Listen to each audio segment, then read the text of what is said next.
السلام علیکم ورحمۃ اللہ وبرکاتہ۔ زمین و آسمان کی مخلوق کن لوگوں کے لیے دعا کرتی ہے، رسول اکرم صلی اللہ علیہ وآلہ وسلم نے بتا دیا۔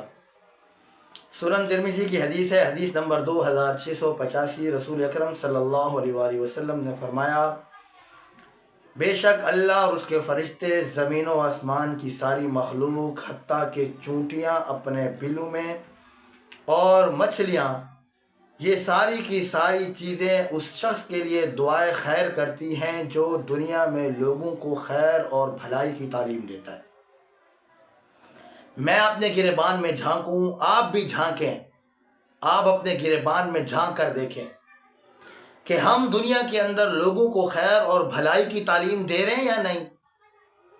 ہماری یہ خواہش ہوتی ہے، ہر شخص یہ چاہتا ہے کہ فلاں بندے سے میں دعا کروں، اور یہ کہتا ہوا نظر آتا ہے، یار میرے حق میں دعا کرنا، یار میرے حق میں دعا کرنا۔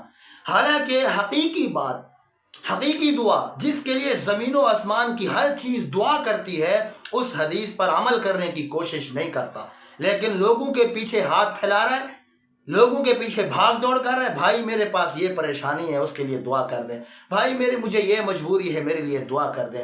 اللہ کے رسول صلی اللہ علیہ وسلم نے بتا دیا، اگر دنیا میں زمین و آسمان، حتیٰ کہ چونٹیاں، اللہ کے فرشتے اور مچھلیوں کی دعائیں چاہتے ہو، دنیا کے اندر خیر و بھلائی کی تعلیم دینا شروع کر دو، یہ ساری کی ساری چیزیں تمہارے حق میں دعائے خیر کریں گی۔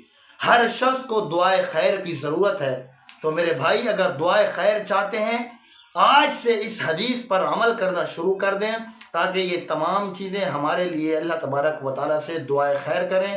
اللہ سے دعا ہے کہ اللہ تعالیٰ ہمیں اس پر عمل کرنے کی توفیق عطا فرمائے۔ السلام علیکم ورحمۃ اللہ وبرکاتہ۔